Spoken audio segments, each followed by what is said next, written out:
Olá, meu nome é Alexandre Pulselli, do canal e do blog Data.io, e esse vídeo tem o objetivo de ensinar os principais conceitos e fundamentos da análise de dados. Algumas premissas em relação a esse vídeo é que ele não é um curso completo sobre a análise técnica, mas sim um vídeo para aprender e analisar qualquer tipo de cenário. Além disso, ele não tem nenhum foco em ferramentas ou tecnologias específicas, mas sim fundamentos que você consegue aplicar em qualquer ferramenta ou tecnologia. A ideia aqui é ser simples e didático, mas profissional. Então, a ideia é que esse aqui sirva como um ponto de partida para quem está iniciando no mundo de análise de dados. Essa daqui é uma imagem muito boa que, através de um diagrama de Venn, ela reúne de forma bem simples os principais conceitos, os principais conhecimentos que envolvem a área de Data Science. Então, como você pode ver aqui no meio, a gente tem a área de Data Science, que pertence a todas essas grandes áreas de conhecimento. Então, para quem quer entrar no mundo de análise de dados e para quem quer realizar análises, é, é importante entender que a análise de dados ela envolve certas ferramentas, ela envolve certos conhecimentos e ela envolve certos conceitos. Então, você tem aqui primariamente a questão de matemática e estatística, né? Os conhecimentos de matemática e estatística. Eles são uma das principais fundações para a área de Data Science, que a área de Data Science envolve também análise de dados. Você precisa ter conhecimento substantivo na área que você deseja atuar. Então, se você vai atuar num mercado de seguros, ou se você vai atuar num mercado de contabilidade, ou você vai atuar no mercado de e-commerce, de varejo, e você vai realizar análises dentro desse mercado, é essencial que você entenda esse mercado para que você consiga realizar análises mais precisas, análises mais bem fundamentadas e assim por diante. Em terceiro lugar, a gente tem o que eles chamam aqui de hacking skills, que na verdade é mais uma questão de conhecimento profundo. O que são hacking skills? São habilidades de conhecimento profundo em relação a questões técnicas. Então, imagina que você conhece tão profundamente um produto ou sistema ou alguma máquina ou qualquer coisa nesse sentido, que a partir do momento que você vai realizar tarefas ou trabalhos com aquela ferramenta ou com aquele produto, você conhece ele tão profundamente que você basicamente conhece todos os problemas intrínsecos relacionados àquele problema. É importante lembrar que assim, isso aqui é uma visão geral e ideal. Dificilmente alguém vai ter domínio em todas essas grandes áreas. Mas, essencialmente, quando a gente olha para o contexto geral da área de data science, ela pode ser resumida de acordo com essa perspectiva. E aí, nas intersecções aqui, você tem a questão de pesquisa tradicional. Aqui, quando você mistura a parte de hacking skills com matemática e estatística, você basicamente está entrando aqui no que envolve a grande área de machine learning. E essa Danger Zone aqui é mais uma brincadeira, de certa forma, com fundo de verdade, mas é mais para brincar com o fato de que se você tem conhecimentos profundos na área técnica e conhecimento substantivo, experiência substantiva em determinada área, de certa forma isso acaba sendo perigoso se você não souber, né, se você não for uma pessoa de boa índole, porque você consegue, né, basicamente gerar um estrago muito grande. Mas então, basicamente, isso envolve um conjunto de hacking skills, conhecimentos em matemática e estatística e conhecimentos sobre mercado. Dá para resumir da seguinte forma.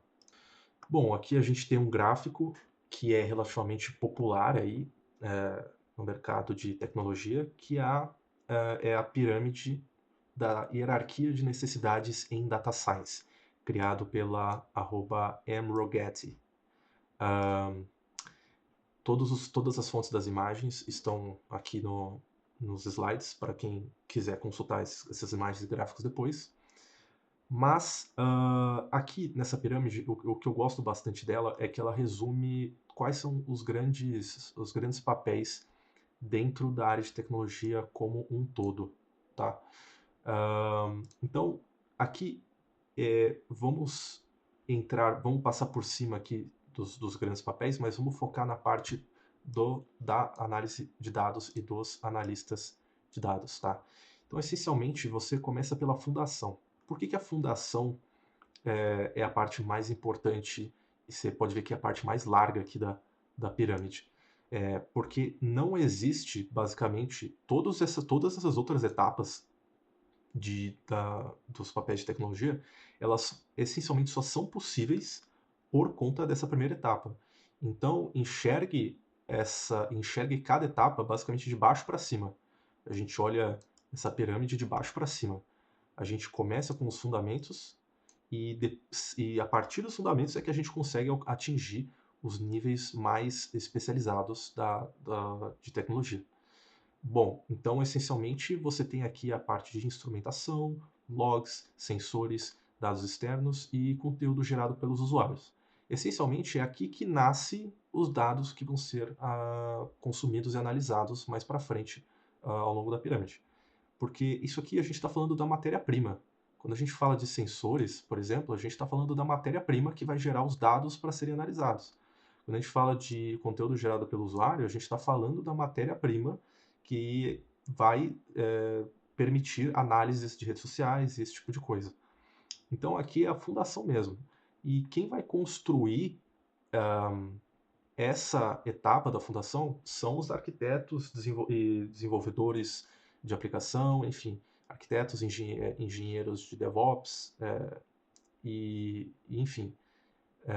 Claro que tudo isso aqui vai depender de cada empresa, né? Isso daqui é um padrão de mercado, uma generalização de mercado, porque cada empresa tem empresa que vai ter mais funcionário, então eles geralmente, empresas grandes vão ter uma pessoa específica para atuar em cada etapa da pirâmide, ou conjuntos de pessoas, né, grupos, diferentes squads para atuar em cada etapa da pirâmide com focos diferentes. Mas, então, aqui a gente parte para a segunda etapa, que é um fluxo de conteúdos, de dados confiáveis, infraestrutura, pipelines, ETL, dados estruturados e não estruturados, né, armazenamento desses dados, sob responsabilidade dos engenheiros de dados, engenheiros e arquitetos. Então, aqui vocês têm os Data Engineers e aqui vocês têm os Data Architects. Quando a gente vai para as próximas etapas da pirâmide, a gente tem limpeza, detecção de anomalias e preparação dos dados. Essa etapa, ela se refere à parte de exploração e transformação dos dados. Aqui embaixo a gente tem movimentação e armazenamento dos dados e a coleta dos dados. Em seguida, a gente tem a parte de analytics, métricas, segmentos, agregação, features e dados de treinamento. Depois, a gente tem isso em relação à parte de agregação e nomeação dos dados. Quando a gente vai para a parte de aprendizado e otimização, a gente entra em métodos como testes AB, experimentação e algoritmos simples de machine learning. Então veja que aqui a gente está falando de algoritmos simples de machine learning. Por que algoritmos simples? Porque aqui em cima a gente vai entrar nos algoritmos mais avançados de machine learning e de inteligência artificial, que aí envolvem de fato a parte de inteligência artificial e deep learning, aprendizado profundo. Perfeito. Agora, quando a gente fala da parte de análise de dados especificamente, que é o foco desse vídeo, a gente está falando dessas 3 camadas da pirâmide aqui, tá? Então a gente vai focar nessas 3 camadas da pirâmide, que é a parte de aprendizado e otimização, agregação e exploração e transformação dos dados. beleza? Seguindo aqui, então, a gente tem essa visão que é o ciclo de vida da análise de dados. A análise de dados, ela não é algo simplesmente aleatório. A gente não faz uma análise de dados de forma aleatória em qualquer momento, em qualquer etapa do processo de negócios da empresa. A gente tem que seguir uma ordem lógica. E a gente começa essa ordem do ciclo de vida aqui pela definição do problema, depois a gente parte para a coleta de dados, limpeza dos dados, exploração dos dados, análise, interpretação dos resultados, comunicação dos resultados e tomada de decisões e, por fim, avaliação e melhoria, e a gente recomeça, isso tudo aqui é um ciclo. A gente vai entrar no detalhe de cada etapa em seguida. Mas o que é importante entender é que isso aqui é um ciclo. A análise de dados, ela não é algo simplesmente pontual dentro de um negócio. Você constantemente vai estar fazendo esse processo. Enquanto a empresa existir, você vai estar passando por esse ciclo. Beleza? Então vamos começar pela definição do problema. Então a definição do problema é a primeira etapa. Por que a primeira etapa do ciclo de vida da análise de dados é a definição do problema? Então, vamos entender o que é a definição do problema. Definição do problema é, essencialmente, entender claramente a questão ou o problema que você quer resolver. Por que ela é importante? Porque sem uma pergunta clara, a análise ela pode ficar sem direção. Então, um exemplo que a gente tem é: eu quero entender por que as vendas caíram no último trimestre. Então, tudo começa pela sua motivação. Você quer entender por que as vendas caíram no último trimestre. Então você está dentro da tua empresa, dentro do teu negócio, provavelmente seu chefe ou os teus gestores vão chegar e falar, cara, as vendas caíram no último trimestre. E você vai ser responsável por entender o porquê dessas vendas terem caído no último trimestre, certo? Aí é que a gente entra num questionamento geral em relação à parte de análise de dados. Né? Vamos esquecer de ferramenta, vamos esquecer de tecnologia, vamos esquecer de coisas específicas. Né? Por que a gente está analisando dados em primeiro lugar? Então, como já de certa forma foi exemplificado ali anteriormente, a gente tem que entender assim, por que a gente está fazendo esse trabalho de análise? Né? Por que a gente é contratado para analisar dados, para movimentar dados? Por que você vai ser pago para fazer isso? Bom, de certa forma é muito simples, porque a sua empresa precisa gerar lucro.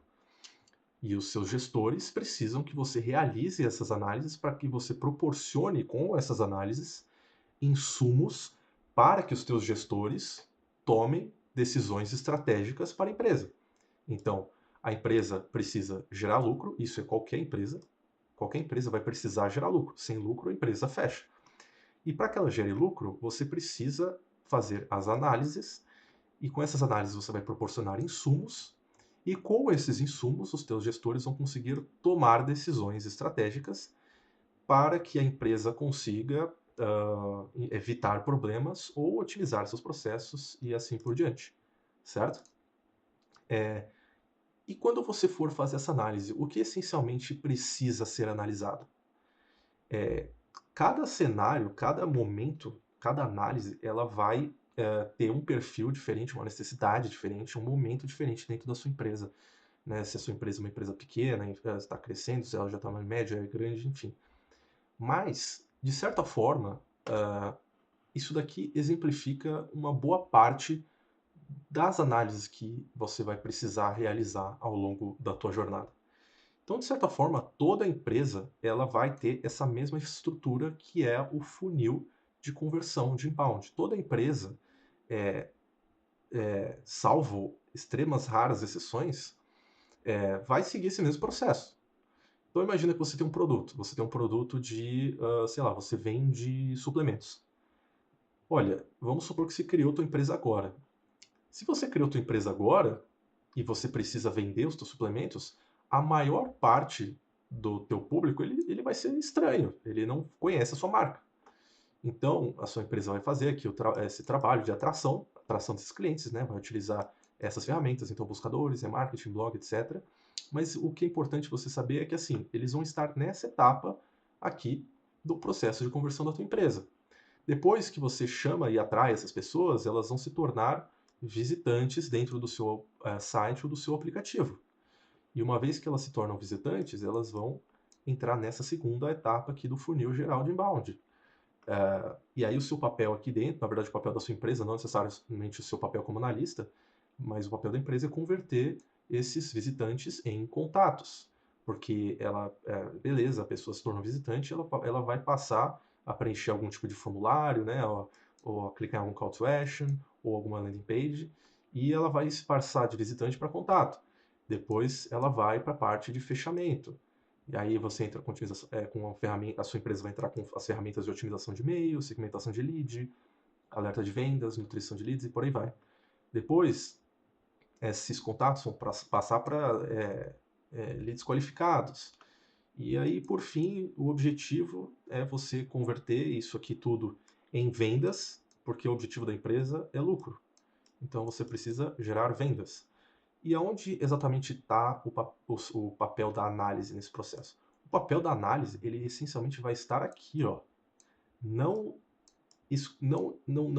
não pense que assim, todas as análises vão ser dessa forma, mas boa parte das análises, elas vão se concentrar nessa etapa aqui, que é como que você faz para uma pessoa que está nessa etapa passar para essa etapa aqui do funil, né? Você vai analisar, por exemplo, se você tem 100 pessoas que são estranhas e você traz 100 pessoas e dessas 100 você atinge 100 pessoas com impressões de alguma campanha ou qualquer coisa do tipo, e dessas 100 pessoas, 90 pessoas chegaram aqui e clicaram no teu anúncio e viraram visitantes do teu site.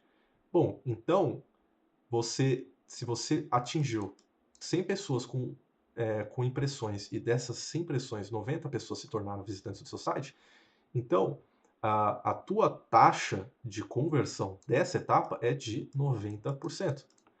Isso daqui é um exemplo mais básico de qual que é o caminho pelo qual você vai começar a seguir as suas análises.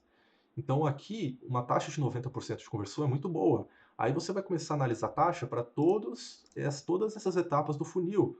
E isso não necessariamente é só para funis de marketing, podem ser funis dentro de uma mesma página, dentro de uma mesma landing page, dentro de uma mesma sequência de conversão que você tenha. E aí você vai começar. Então, esse é o caminho que você deve seguir para realizar as suas análises. Você precisa saber aonde, né, o que você precisa analisar, aonde que você tem que ir e olhar para fazer suas análises. Então você precisa compreender os fluxos de dados da tua empresa e os indicadores da tua empresa. Você precisa entender onde estão os gargalos desse fluxo e o que precisa ser melhorado, tá? E uma vez que você entende o que precisa ser melhorado, acho que essa é a palavra-chave, né? Uma vez que você entende o que precisa ser melhorado, você definiu o teu problema, certo? Se você já sabe o que precisa ser melhorado, então você já definiu um dos seus problemas, certo? Beleza. Outro aspecto que entra aqui na parte de compreensão do problema é você entender, né, você conhecer quem são os seus clientes ou usuários do teu negócio. Então, antes de você começar a simplesmente analisar dados e olhar para números, é importante você conhecer o público que você está analisando, né, o seu público-alvo. E aqui essa é uma imagem que também acabou ficando muito famosa, mas ela é um clichê que representa uma verdade dentro do mundo de marketing. Muitas vezes você vai estar analisando o teu público-alvo, você vai estar analisando os teus dados, e aqui está a importância de você ir além dentro das suas análises e não simplesmente olhar para os dados de forma fria. Porque se você olha para os dados de forma fria, você vai ver que esses dois homens aqui, tanto o Príncipe Charles quanto o Ozzy Osbourne, que são pessoas completamente distintas e diferentes uma da outra, você vai ver que no final das contas eles dividem as mesmas características, né? Então, quando você olha aqui, beleza, o Percy Charles e o Ozzy Osbourne, os dois são homens, os dois são nascidos em 48, os dois moram no Reino Unido, os dois foram casados 2 vezes, os dois moram em um castelo, os dois pertencem à classe A e os dois têm um grande poder aquisitivo. Só que olha para a cara dessas duas pessoas, eles são pessoas completamente distintas uma da outra. Então aqui está a importância de não só você olhar para, não você somente entender de números frios, mas você aprender a compreender o que é que torna essas pessoas quem elas são dentro do seu público-alvo, né? Por que essas pessoas estão consumindo o seu produto? E para quem que você deve direcionar o teu produto? Se é para esse cara que tem essas mesmas características ou para esse cara que tem essas mesmas características. Aqui, por exemplo, me parece muito um problema de segmentação, né? Você tá faltando dados qualitativos para você segmentar esses usuários, né? Então, aqui a gente entra, por exemplo, num problema de coleta de dados, que aí a gente vai ver um pouco mais para frente, beleza? Quando a gente vai fazer a definição do nosso problema, a gente precisa compreender o que são KPIs. Não necessariamente só KPIs, mas indicadores em geral, né? Esses indicadores podem ser KPIs, OKRs, metas, objetivos e assim por diante. Mas você precisa compreender que KPIs eles são a direção do seu negócio e que sem os seus KPIs ou indicadores, vamos entender isso aqui como indicadores, você basicamente está seguindo sem rumo. Uma frase muito interessante que eu trouxe aqui é o seguinte: se você não sabe onde você quer ir, qualquer caminho serve. E eu acho que essa frase se encaixa perfeitamente para esse conceito de indicadores. Imagine que você simplesmente não sabe o que é que você está analisando, você não conhece seus indicadores, você não sabe se o que você está analisando, o que você está gerando de insights e assim por diante, se eles de fato estão te ajudando a atingir a sua meta ou não. Né? Imagina que o real objetivo da tua empresa é esse e você está caminhando, né? Você aqui está caminhando aqui nesse objetivo ao invés do objetivo da tua empresa. Então, qual que é o real? De que adianta essas análises aqui, né, ou o esforço que você está tendo, se ele não está te ajudando a atingir o real objetivo que você precisa? Bom, aqui essa é uma imagem muito interessante, que é um cartoon, é, e ele ilustra o seguinte, né, ele mostra um cemitério de KPIs. E aqui você consegue ver várias lápides com diferentes KPIs, que simplesmente são KPIs de ego, né? KPIs que não tem nenhum real valor para o negócio. Então, por exemplo, um indicador aqui de pizza versus tacos, um indicador de quem é mais descolado, fator de descolado, quem é, né? Ah, número de jelly beans na mesa da Kate, né? Número de balas na mesa da Kate. Então, tipo assim, então, além de você entender que você precisa de indicadores, esses indicadores precisam fazer sentido para o teu negócio. Não adianta você ter milhares de indicadores se nenhum desses indicadores de fato está gerando valor para que o seu negócio atinja os resultados que ele precisa. Aqui a gente tem um exemplo de alguns KPIs, na verdade, que se dividem em três categorias diferentes. Então, outra coisa importante sobre KPIs é entender que eles não se aplicam necessariamente para todos os níveis da empresa. Nem todos os níveis da empresa vão analisar os mesmos KPIs. Né? Você não vai, por exemplo, uma pessoa, um estagiário, ele não vai analisar um KPI de nível estratégico, assim como ele não vai analisar um KPI de nível tático. Ele vai analisar um KPI de nível operacional. Mas isso também vale ao contrário. Então, essa questão dos níveis de KPIs, ela vale nas duas direções.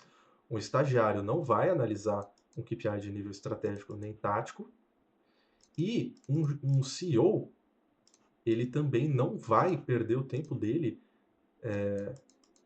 Vamos colocar aqui o CEO e o estagiário. O CEO ele não pode perder o tempo dele analisando KPIs operacionais.